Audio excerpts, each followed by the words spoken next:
He has been so close to A-list stardom on so many occasions, with incredible fighting skills, excellent acting ability, and an on and off-screen charm. Michael J. White has it all. But where does he rank amongst the best action stars of all time? Let's find out. Can I help you? You bastard. Born November 10th, 1967 in Brooklyn, New York, grown up in a rough neighborhood, White credits his martial arts with giving him discipline and a sense of direction. He began training in the arts at just 7 years old, and by the time he hit his early 20s, he was already teaching martial arts, and he might just be one of the most accomplished martial artists in Hollywood with 7 black belts, including Taekwondo, Wushu, Cobra Kai, Karate, and so many others. In fact, it's kind of incredible. But how did he get into acting? Well, hard to believe, he actually didn't initially start wanting to act like Scott Adkins. He was actually a high school teacher in his 20s, but he had studied acting at college via workshops rather than as a degree. During this time, he immersed himself in classical theatre, including Shakespearean roles, which helped him develop emotional range and vocal control, as well as stage presence. It's from here that he got some bit part roles in famous TV shows like Saved by the Bell. Who remembers that show, eh? I'm so excited! I'm so excited!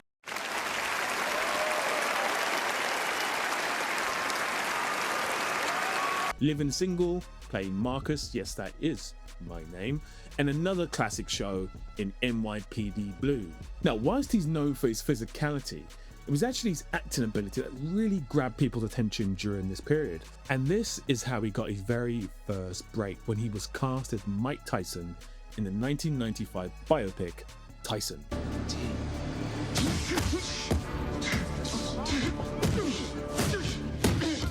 This was his true breakout, but his early TV work gave him credibility and screen experience to land it. And it's from here that White got major buzz in Hollywood and plenty of plaudits. And with the buzz and with the plaudits came the lead role in the 90s superhero movie Spawn.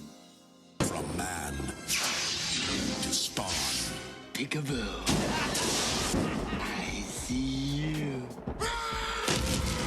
Michael J. White starred as Al Simmons, a black ops soldier who's betrayed and murdered and then resurrected from hell as Spawn, a vengeful anti-hero with demonic powers and a living suit. He becomes a reluctant warrior caught between the forces of heaven and hell, and he was the first African-American to portray a major comic book superhero in a feature film, predating Blade by over a year. What the f***?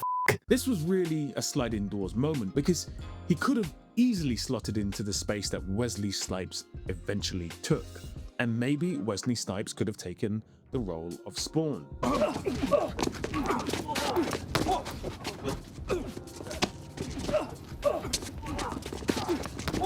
Cut! But this did not happen, and as such, unfortunately, the film got absolutely roasted by critics for its poor CGI, uneven story, and wild tone. But it does have a cult following, and despite all the criticism, it did make nearly $90 million on just a $40 million budget.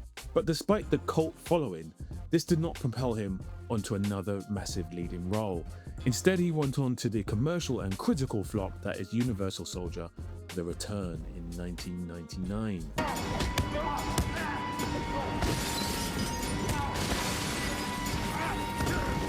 Now, this could have been the end of his story. It happened so many times. TV star to movie star, then one flop, then disappeared. Yep, I'm looking at you, Taylor Kitsch.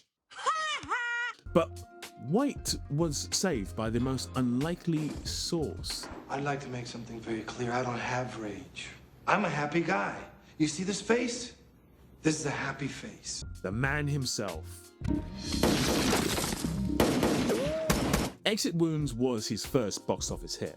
The Steven Seagal feature made a considerable profit on its budget, and it was right on the height of success of the Rush Hour and Romeo Must Die movies.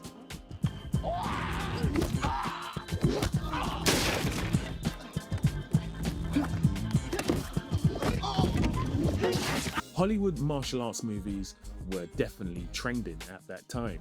And after this, White found success with straight to DVD martial arts movies, where he began to develop a loyal audience with a couple of notable films being Silverhawk in 2004, opposite Michelle Yeoh,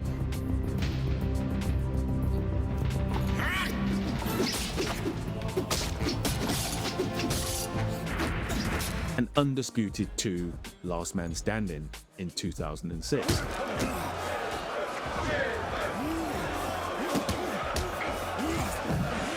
Ironically, this was a sequel to the Undisputed 1 movie starring Wesley Snipes. But the DVD market, whilst powerful back in the 2000s, is not the kind of place you want to dwell in for too long. And for an actor who was once on the cusp of greatness, the big budget movies is what he needed. And that's where this little role came to the fore. So, dead? That's 500. How about a lie? It is said that he didn't even have to audition for the role. He was on Nolan's shortlist, and that was that. Now, whilst the film was huge, this role was not huge. I'm gonna make this pencil disappear. It did give him notoriety and allowed him to headline his first big breakout movie as the lead in 2009 with Blood and Bone, which is arguably White's best performance as a martial artist, and his fight scenes, choreographed by Lionel Stovall, were hailed as some of the best ever in a US martial arts film.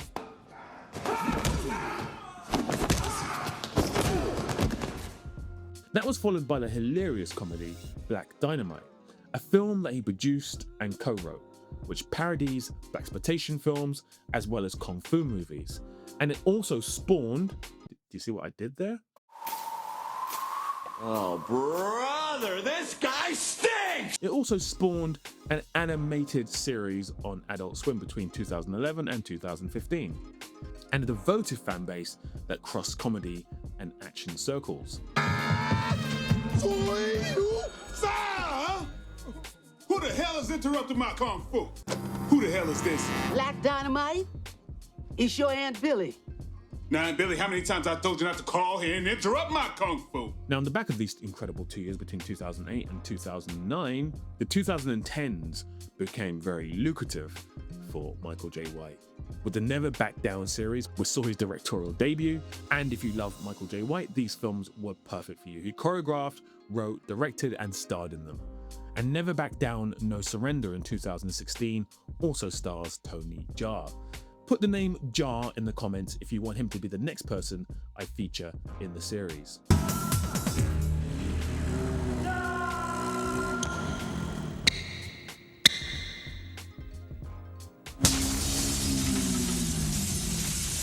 And once you're at it, please hit the like button. These videos take a few hours to research, write, and edit, so I would be grateful.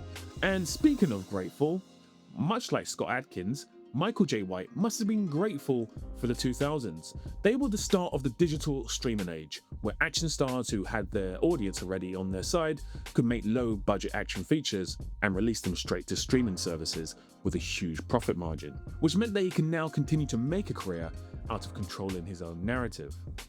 And that's what he's done ever since the 2010s till now. Accident Man, Triple Threat, and Outlaw Johnny Black being some of the most notable names. But the truth is, he wanted more, like all of us in life, and he's often been overlooked. And with talks of there being a new Spawn movie, he's almost distanced himself from that to avoid disappointment. Officially titled King Spawn. You heard about this? No. I assume, based on your reaction, they've not reached out to you about this at all? I don't think they will. I mean, why should Man, you gotta have at least a cameo in that movie. No, They gonna I do a don't. Spawn without the original Spawn? they do a lot of things without the original? Like, why? Why would, you know, it's you know, they did another Tyson movie. It's like, I mean, I really have nothing to do with that. However, the horizon looks good for White, and his new movie Trouble Man, which was released just a few days ago, and the upcoming One More Shot, again with Scott Adkins, their fourth collaboration, looks like it could be promising. Hey, folks. Guess where I am and who I'm with? It is probably in England. Yes. So I don't want to say too much, but we got something coming up. Boyka 5! Oh, no, it's not. But you can't help but look back and wonder what would have happened had Wesley Snipes have been cast as Spawn and Michael J. White being cast as Blade. How very different would his career be right now? Okay, ranking time. So I've not talked about his skills much in this video, apart from the fact that he has a black belt in 7 different disciplines. But honestly, he's truly one of the best to ever done it on film. I mean, taking away those 7 black belts, which is amazing in itself, you can just see on screen when he's pulling off the moves. Despite who he's up against, he's always supreme. And his interviews with Vlad TV, where he's wholly realistic about the fight skills of other actors, just shows how technically knowledgeable he is when it comes to on-screen acting and fighting. White is a powerhouse. He's gonna get 10. Movies is where White might struggle, because he's really lacking a powerhouse movie. Only Dark Knight really sits on his resume as a massive film. Unlike Scott Adkins, who's had small roles in big budget movies throughout his career, White's main hits have typically been low budget movies that turn out to be cult hits. So I'm gonna have to give him a 7 for this. His on-screen presence is incredible. He's instantly recognizable, and due to his Shakespearean training, he knows how to work with his form on screen. Again, it's a real shame he's not had a chance to really show this off due to the lack of roles and the lack of opportunities, but I will give him an 8 for this. Versatility is maybe where he would have scored his highest, because he's definitely a better actor than Scott Adkins and Van Damme, the 2 people we've featured so far in this series. He's also done comedy to a brilliant level in a couple of movies like Black Dynamite and Accident Man, as well as more serious roles. But again, it's a shame it's not being fully showcased, as he could easily do non-fighting roles in dramas and other comedies. He has the talent, but without the proof, it's just speculative. So he's gonna get an 8 here. And finally, for legacy, well, he certainly has made his mark in every decade since the 90s, but it does feel like we're waiting for that really massive moment from White. Black Dynamite could have been it, or maybe fighting purists will tell you it's blood and bone. But for me, as much as I absolutely love Black Dynamite, it's not at the level of Enter the Dragon, a Rush Hour, or a Bloodsport. So for legacy, I'm going to give him a 7, just like Scott Adkins, and that gives him a grand total of 40 points, ranking him joint second alongside Van Damme, which seems fair based on the points and their careers and their skills. But what do you think? What score would you give him? Let me know in the comments. New video coming next week, and a big love until next time.